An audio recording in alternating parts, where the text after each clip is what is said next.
안녕하세요. 저는 30대 중후반 치과 전문의로 얼마 전에 개업한 남자입니다. 제가 개업을 할 수 있었던 건 정말 일에만 매달려서 열심히 했기 때문인데요. 제가 이렇게 일을 열심히 할 수 있었던 건 전부 제 아내 덕분이라고 할 수 있겠네요. 좋은 의미는 아니지만요. 저희 집은 그렇게 유복하지 않았습니다. 그래도 자식 교육은 열심히 하겠다는 부모님의 의지로 공부하는 데에는 아무런 불편함을 느끼지 않았어요. 부모님께서는 그야말로 돈 되는 일은 다 하셨습니다. 재활용 쓰레기 버리는 날에는 폐지를 주우러 밖에 나가시기도 하고, 어머니께서는 아침에는 건물 청소를 하시고 오후부터 저녁까지는 요양원으로 가셔서 도우미 일을 하셨죠. 아버지께서는 새벽에는 신문 배달을 하셨고 마치면 슈퍼에 나가서 일을 하셨습니다. 그런데 제가 어렸을 때까지만 해도 슈퍼에서 술도 마시고 안주도 팔고 이런 것이 가능했었기 때문에 가게에 손님들이 가셔야만 문을 닫고 집으로 들어오실 수 있었어요. 그게 새벽 1시 또는 2시가 되다 보니 부모님은 제대로 잠도 못 주무시면서 돈을 벌고 다니셨죠. 그만큼 집에 소홀히 할 수밖에 없었지만 서운하다고 생각하지 않았습니다. 오히려 돈을 잘 벌어서 부모님께 효도해야지 하는 생각뿐이었죠. 참 이게 좋은 건지 나쁜 건지 제 외모가 좀 좋은 편은 아니라서 여자친구 한 번 생긴 적도 없어서 전 덕분에 공부에만 집중할 수 있었습니다. 저에게는 재수라는 기회조차 없는 것 같다는 생각에 선생님께 문제집을 받기도 하면서 손에서 책이나 문제집을 놓은 적이 없어요. 그 덕분일까요? 저는 치과대학에 입학할 수 있었습니다. 제가 치과대학에 합격했다는 소식을 전했을 때 어머니와 아버지께서 고생했다고 눈물을 흘리시는 모습을 보니 가슴이 뭉클하더라고요. 치과대학의 학비는 비싸기도 했지만 최대한 장학금을 받기 위해서 노력했고 방학 때 공부할 시간도 벅찼지만 잠을 줄여가면서 아르바이트를 해서 열심히 학비를 벌기도 했어요. 하지만 인턴 레지던트로 일을 할 때는 다른 일을 할 수가 없어 어쩔 수 없이 부모님께 손을 빌려야만 했습니다. 이제 곧이라는 생각 하나만으로 버티면서 열심히 했죠. 군대를 제대하고 나니 전문의를 따고 나니 교수님께서 좋게 봐주신 것인지 후배를 소개시켜 줄 테니 후배의 치과에서 일해보면 어떻겠냐고 물어보시더라고요. 저는 어차피 개원을 할 수 있을 정도의 금전이 없었기 때문에 교수님의 제안을 흔쾌히 받아들였죠. 그렇게 저는 페이닥터가 되었습니다. 솔직히 페이닥터의 페이가 그렇게 적거나 하진 않습니다. 오히려 그 금액을 듣고 놀랄 정도였죠. 저는 그곳에서 열심히 일을 해야겠다 생각했어요. 한 가지 걸리는 것이 원장님께서 저에게 웬만하면 마스크를 계속 끼고 있어 주길 바란다는 것이었습니다. 치과 전문의 특성상 마스크를 자주 쓰고 있기에 상관없었지만 그 이유가 무엇 때문인지 알고 있기에 마음이 씁쓸하긴 했죠. 솔직히 저 같아도 좀 잘생긴 선생님이 봐주길 바랄 것 같았거든요. 그렇게 제 외모에 대한 자신감이 떨어져 있을 때 그나마 절 봐주었던 건 제 전 아내였습니다. 아내는 무역회사에 다니는 회사원이었는데 저희 치과에 처음 왔을 때 제가 담당을 하게 되었죠. 사랑니가 난 것 같다고 하면서 찾아온 그녀를 보았을 때 사람이 이렇게 예쁠 수가 있구나 하고 놀랐습니다. 치료를 시작하려고 하자 무서운 듯 갑자기 오들오들 떠는 모습에 괜찮냐고 물어보니 어렸을 때 치료가 너무 아팠던 기억이 강해서 치과 치료를 무서워한다고 하더라고요. 그래서 저는 아프지 않게 바르는 마취약을 먼저 바르고 얇게 마취를 먼저 넣은 후 깊게 마취를 했습니다. 생각보다 아프지 않다는 것을 알게 된 그 사람은 잔뜩 굳어있던 몸을 풀고 조금 편안히 치료를 받더라고요. 다행히 사랑니가 누워있지 않아서 치아를 발치하는 것처럼 하면 되는 상황이라 큰 수술까지는 필요하지 않았죠. 치료가 끝난 후 저는 진통제를 처방해 주면서 마취가 풀리면 정말 아플 수 있다. 그러니 마취가 깨기 전에 약을 먹는 게 좋을 것 같다고 말해 주었어요. 연신 감사하다고 말하고 나가는 그녀의 표정은 개운해 보였습니다. 그리고 일주일 뒤 실밥을 뽑으러 왔을 때에는 저에게 마카롱을 주더라고요. 감사하다고 하면서 말이죠.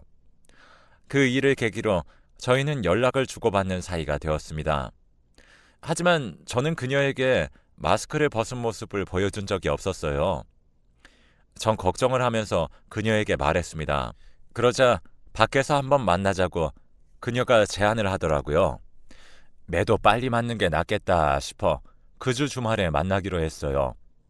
커피를 좋아한다는 그녀를 위해 카페에서 만나기로 하고 카페에 들어서니 그녀가 앉아서 핸드폰을 보고 있더라고요.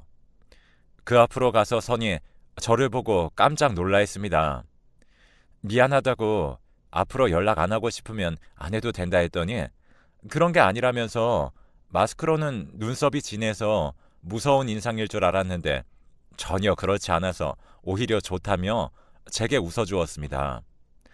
제 원래 모습을 보고도 변하지 않는 모습을 보여주는 그녀는 얼굴도 예쁘고 마음씨도 예쁜 천사인가 싶더라고요. 그 뒤로 몇 번을 더 만나며 연인으로 발전했습니다. 그리고 3년 정도 연애를 끝으로 저희는 결혼을 했어요.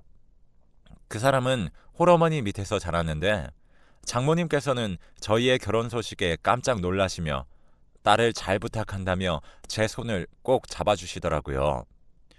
저희 부모님께서는 뭐 말할 것도 없었죠. 결혼 생활은 하루하루가 행복했습니다. 잠에서 깨어나 눈을 뜨면 천사가 눈앞에 있었으니까요. 그녀는 회사 일로 바쁜 와중에도 꼭 제 식사를 챙겨주고 싶어 했고, 특히 야근으로 제대로 못 챙겨준 다음날 저녁 식사는 거한 한상이 나올 정도로 제 식사를 잘 챙겨주었습니다. 제 월급을 맡겨도 꼼꼼하게 이것저것 펀드니 연금이니 나누어서 잘 저금도 하는데 정말 훌륭한 아내를 만난 것 같더군요. 그런데 어느 날 저녁을 먹는데 아내가 표정이 어둡길래 저는 회사에서 무슨 일 있냐고 물어보니 한참을 말을 못했죠. 대체 무슨 일이 있었냐는 말에 아내는 조심히 입을 열었습니다. 회사에서 거래처와 협업으로 사원을 1년 동안 거래처 회사가 있는 미국에 보내서 일을 배우게 하는데 거기에 자기가 뽑혔다고 하더라고요. 솔직히 자기는 가고 싶다면서요. 아이가 없는 지금이 아니면 영영 없을 기회라면서 하지만 혼자 있을 제가 마음에 걸린다고 했습니다. 하지만 저는 저 때문에 아내가 기회를 놓치는 게 싫었어요. 그래서 흔쾌히 다녀오라고 커리어를 높일 수 있는 기회를 놓치지 말라면서 그녀의 등을 떠밀어 주었죠. 그러자 연신 고맙다고 말하며 저를 꼭 안아주는 아내의 모습에 그녀를 보내주는 것에 대해 잘한 결정이라고 생각했어요. 한 달 뒤 그녀는 미국에 있는 거래처로 향했습니다. 저는 평소보다 빈자리가 몇 배는 더 크게 느껴지는 집에서 생활하기 시작했죠.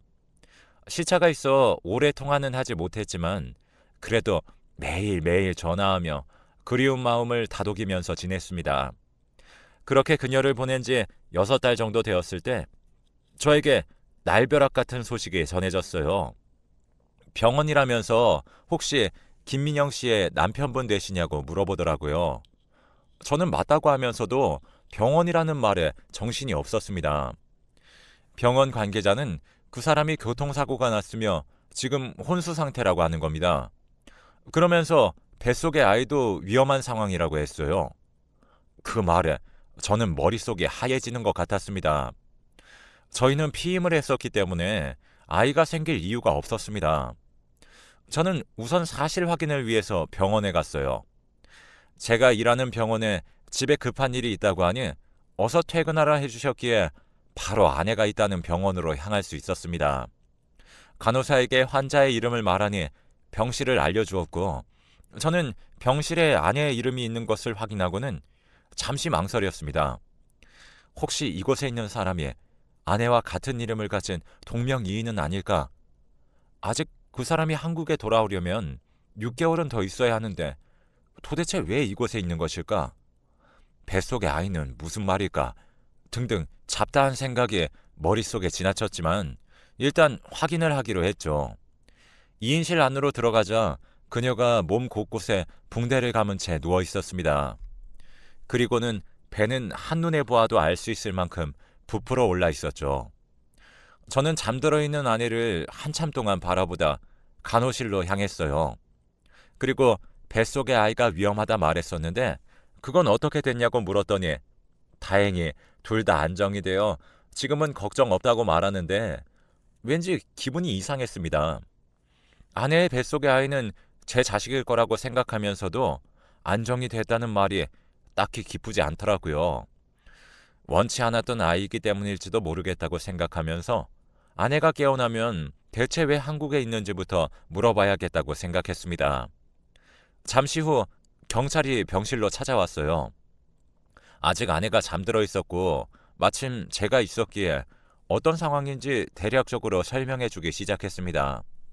들어보니 이제 갓 20살이 된 학생이 운전면허를 따자마자 친구들과 함께 차를 끌고 나왔는데 친구들과 대화를 하다가 운전에 제대로 집중하지 못해 일어난 사고라고 하더군요.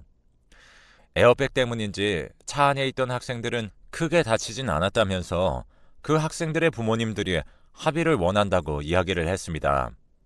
그 말에 저는 지금은 아내가 정신도 못 차리고 해서 생각할 겨를이 없으니 며칠만 뒤에 다시 이야기하고 싶다고 했고 경찰은 알겠다고 했죠.